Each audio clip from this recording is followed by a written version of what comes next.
despite the humanity has been weighing things for 10,000 years, weighing is not a commodity. All load cells are not the same. So you have to, as a user of weighing system, or you have to understand the underlying technology, because there are different, it's a little bit like the same with cars, right? You have to know that there's a difference between the different motors in your car, the different engines in your car. So it's not the same. And we have one technology inside of our load cells that gives some benefits. Others have other technologies that have other types of benefits for other types of applications. So again, in order to get good, reliable weighing performance, you have to understand the technologies and the pros and cons of each technology, and you have to make sure you choose the right technology for your application.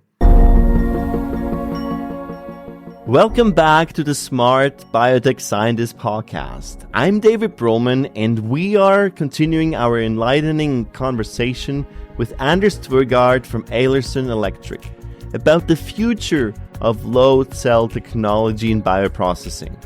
In this second part, we'll uncover the advantages of digital signals and explore innovative calibration solutions. Once again, a big thank you to Eilersen, the weighing expert, for making this episode possible. Let's jump right in. Are you juggling the complexities of CMC development while trying to enjoy the beauty of biotech? Have you ever wondered if there's a way to simplify bioprocessing? Welcome to the Smart Biotech Scientist podcast, where we're diving headfirst into the very challenges you face. We're breaking it down, demystifying the jargon, and giving you the keys to unlock your full potential. I'm your host, David Broman, and I get it. With 15 plus years in the biotech industry, I face the same challenges you do. There's a way to simplify and streamline so you can remove complexity, you can skip trials and errors, deliver without delay your groundbreaking therapy to clinics and market, and still enjoy every single step. Do you want to learn how industry experts and I did it? Grab a cup of coffee and your favorite notebook and pen. Now is the time to take your bioprocessing game to the next level. Let's smarten up biotech. Now, you mentioned the word regulatory requirement, and especially in biopharma, we are in a very regulated environment.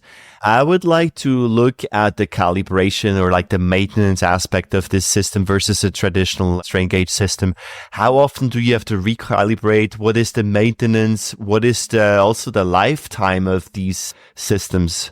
The typical regulatory requirement is that you have to recalibrate your tanks, your vessels on an annual basis. So you have to make sure that the weighing system is actually correct, and you do that on an annual basis. And what you typically do is a fixed tank, you fill it with water. So you have this WFI water, so like water for injection, you fill the tank with water. So, and that again, if it's, let's say, a 10-ton tank, you fill it with 10,000 liters of water. And then when it's full, you then look at your weighing system and says, does it say 10 ton? So that's the typical way to do it. That's a fairly cumbersome way to do it because it takes a lot of time to fill a 10,000 liter tank. And then you have to empty it afterwards. You also have to clean it afterwards. And if it's of single use, you have to sip it. There's a lot of process steps you have to do afterwards because you basically have to take the tank out of commission for a whole day in order to do this. So that's the traditional way of doing it, and that has to be done on an annual basis. As you know, David, that has been a problem for our customers for a long time. And we only looked at load cells. And we said, well, calibrating load cells is not a problem. We just make good load cells, and then the annual calibration is basically the customer's headache. But then we had a lot of customers coming to us and saying, can you find a smarter way to do this? Because again, we spent a whole day per tank. We have to take it out of production. We use a lot of water. And especially in the last 10, 15 years with the sustainability agenda coming on board, having to put in 10,000 liters of water and then just pouring them into the sewer afterwards, because you can't use this water for anything because it might be contaminated or anything, like for if there was anything in the tank, right? You use a lot of water, which is not, a lot of our customers is not so happy about. So about 10 years ago, we came up with an idea. Our COO, Tvegaard Eilersen, came up with an idea for doing a calibration system. We worked with a couple of customers to develop a calibration system where we don't use any water. So what we do instead is we have a hydraulic system where we basically attach a hydraulic cylinder to each of the legs. So let's say a tank has 4 legs. We attach 4 hydraulic cylinders. We have a reference load cell that we know is calibrated. And then we pull, using these hydraulic cylinders, we basically pull in the tank and create a certain load. So again, if it's a 10,000 liter tank, we would create a load of 10 ton. on the different legs, and then you can go over to the existing weighing system and check whether or not it's correct, or you can calibrate there. The cool thing here is no water. You don't break the process barrier, so there's no cleaning afterwards. There's nothing. You haven't been using one single drop of water. You have never been inside the tank, and it only takes 30 minutes. So what our customer saw was basically we had a customer that after using this for 3 or 4 months, they had saved over 1 million liters of water, and they have saved about 700 man-hours calibrating this way, because it basically meant they could calibrate a 10-ton tank in 30 minutes instead of a full day. And again, they didn't have to take the 10,000 liters of purified water. Depending on, of course, the setup the customer has, for some customers, it's fairly expensive to get this water. Like the cost of the water is not insignificant because it's clean water. So it's water that has already been made ready for injection. So we basically came up with a calibration system, and we started selling this or market. We took it to the market a couple of years ago. It's called Eilersen. We see a big interest in this among our existing customers. Because again, one thing is to have a great weighing system. Of course, we can provide that, but having also this thing where you can actually free up production capacity, you can save the water, and you can save time. That's almost like too good to be true. Yeah, that's huge. I mean, if you can save that much time and that much energy and a lot of people as also manpower, that's huge.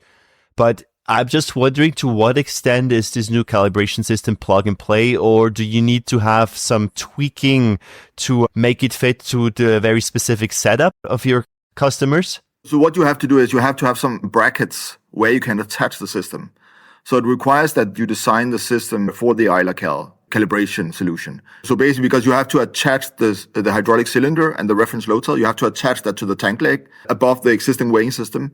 So what we see is typically when we have these discussions, our customers, sometimes they want to retrofit it. If the problem with the calibration is big enough, they can weld on these attachment brackets where you can put on the Eilersen system. Or alternatively say, well, when we're going to do a new production line, when we get the tanks designed and specified, then we'll add on these locks or these brackets. So it's ready for Eilersen. So that's typically how they do it. So that's also why if there's some retrofitting cost to this, because again, you can't just attach it. You have to have some kind of way of attaching it to your existing system. Now, let's put ourselves in the shoes of someone who is planning a new facility, a new single-use facility, and they're choosing weighing system. So what are the factors or the things they should be on the lookout for? And can you share maybe some best practices just to make sure that this selection process and then also obviously the building process of the facility goes smoothly? Yeah, I think at least from our perspective, when it comes to weighing, I think that what some people might forget is to think about weighing systems with total cost of ownership perspective. Because again, what we see is that there's a natural interest, of course, in buying cost-effective sensors. That's fine. We completely appreciate that. But the fact is just that the cost of a weighing system is typically not your biggest cost. That's just the initial equipment cost. What really is the cost is, as you're saying, it's the maintenance, it's the recalibration on an annual basis. It's also every deviation they have. Because what we have talked to some customers, and we know, just again, this thing about managing deviations is not a trivial thing to do. So if you have a deviation, again, now we have the situation where, David, suddenly your mobile vessel went from 200 kgs to 180 kgs. This is a nightmare situation. And again, probably most of our listeners know this, but it just triggers a big process, like really, really big process, typically in the quality department, where they have to figure out, okay, so what went wrong? What is the current state of the product? What type of corrective actions can we do? Can we restore the quality of the product and get it back into a normal state? Is that possible at all? So what we heard from someone was basically told us that just the paperwork alone, so the internal cost of managing a deviation is $10,000 in time. So this means that if a load cell cost, let's say dollars more or less, is not that important if your deviation cost you $10,000. That was only the internal cost of the deviation. Then there was the cost, of course, any corrective actions. There was the cost if they had to discard the product. That was on top of the 10,000. So just the managing the deviation internally in time in the quality department was $10,000. So that's why, again, if you take a total ownership perspective, then what you should look at is you look at continuous operation. You should make sure that you have the reliability and the robustness of your weighing system. You have to make sure that all of that is taken into account when you build it. That's what we see is sometimes there's a little bit too much focus on the initial cost, where for us, it's much more a total cost of ownership perspective that would make sense because the cost of managing these deviations and the cost of maintenance is so high. And just stop me if it gets too much, David. But also what we see is, especially for fixed tanks, The cost of replacing load cells is also significant because, again, if you have a 60,000 liter tank and you have 6 legs and 6 load cells, this is not something you just replace it on a Monday morning, right? This is completely shut down of the whole facility. And sometimes they basically had to lift the tank in order to remove the load cells and replace them. So you have to make sure you have a robust and reliable weighing system because, again, the cost of problems after installation are significant. Yeah, that's great advice. It's not just the initial price tag, it's really about the cost. With so many different choices we're making, especially with equipment, if you make the right choices, your life will be much easier and, more importantly, also less costly. Again, in a bioprocess environment, we try to always control all the different aspects and all the different factors that can affect our production. So that's why choosing sensitive equipment is a bit risky. Because we just see that it's fine that a customer has specified in their standard operating procedures that an operator should always lock the weighing system before moving a mobile tote. But we just know the day where everyone is busy and it's a little bit chaotic, someone will forget. And then he just moves the tote and then suddenly you have the deviation. And now we're not even talking about the cost of delays because that delay and that mobile tote suddenly going out of production is missing somewhere because that capacity was planned for having that capacity. So suddenly you have a 200 liter tote coming out. Then there's two ways. Either you have to have spare vessels in reserve that you can put in to keep the flow, or again, you basically have to stop your process. And again, that's super costly. So again, reliability is key here. That especially in a regulated environment as bioprocessing, we just believe that choosing more robust systems is one way to protect yourself from all these external factors. Now, let's look in the future now just for a second. Where do you see the weighing technology evolve to in the next 5 years or 10 years? That's a good question. I think that what we see is weighing being used more and more. What we see in bioprocessing is this becomes more and more advanced. Because the process becomes more and more complex, the risk of contamination is just increasing. And weighing, and this goes for all weighing systems, not only ours, but weighing as a general is one of the few ways you can actually measure a process without having any product contact and without being inside the tank and inside the vessel.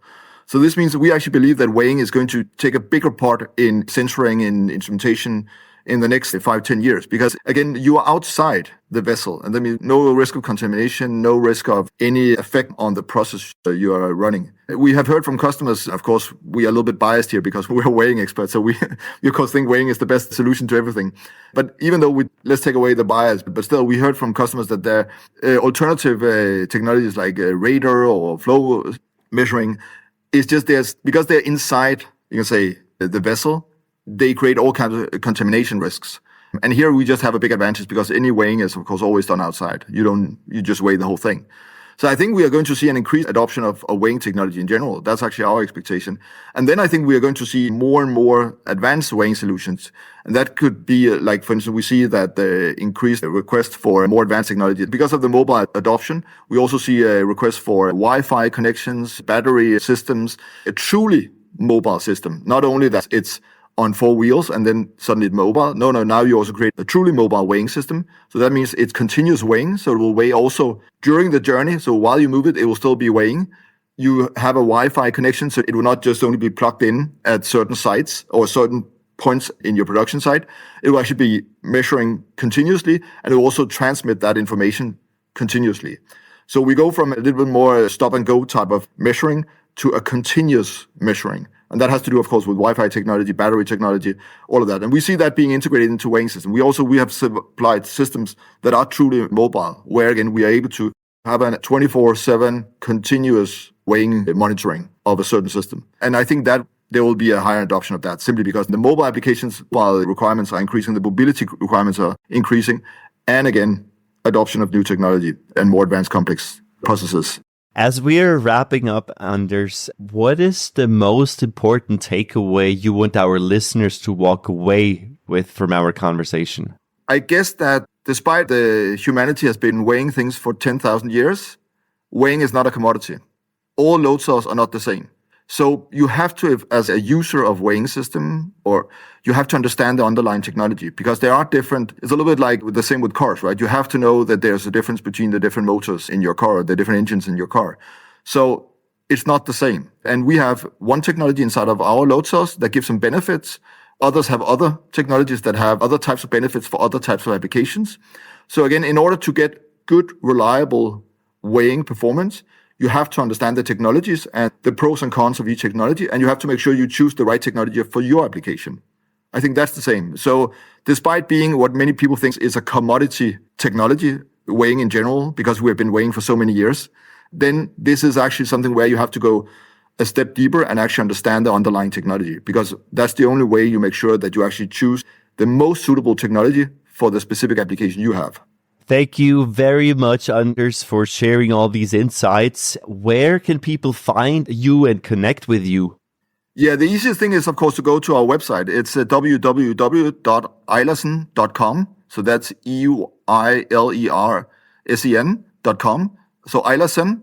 My name is Anders. My email address is atv, so at eilersen.com, or just write to our info account. We have an info@eilersen.com, which we always monitor. So anyone who wants either more information or have questions, or also just want to have just an informal discussion about how they might solve some of their issues regarding weighing, we are always willing to help out. We have a whole team of people with plus 20 years experience in weighing applications. So we know a lot about weighing, also what not to do. And we're always open just for informal advice or just helping people out. Also, if they choose another technology or a different low cell provider, you're always happy to call us or to email us, and we're happy to help out. Fantastic. I will leave all the links down in the show notes. So please do reach out to Anders and his team. And Anders, thank you so much for sharing all the insights and being on the show today. Thank you so much for having me, David. It was a pleasure. And there you have it. A comprehensive look at the future of low cell technology and its crucial role in advancing bioprocess monitoring. Thank you, Anders, for sharing your expertise and insights with our community. Remember, innovation in bioprocessing isn't just about the technology, it's about implementing it effectively. So, are you wondering how to develop and scale bioprocesses with peace of mind? Schedule your free assessment with us to propel your success. You can use the link down in the show notes. So stay curious, keep innovating, and I'll see you in the next episode of the Smart Biotech Scientist podcast. All right, smart scientists. That's all for today on the Smart Biotech Scientist podcast. Thank you for tuning in and joining us on your journey to bioprocess mastery. If you enjoyed this episode, please leave a review on Apple Podcasts or your favorite podcast platform. By doing so, we can empower more scientists like you. For additional bioprocessing tips, visit us at smartbiotechscientist.com. Stay tuned for more inspiring biotech insights in our next episode. Until then, let's continue to smarten up biotech.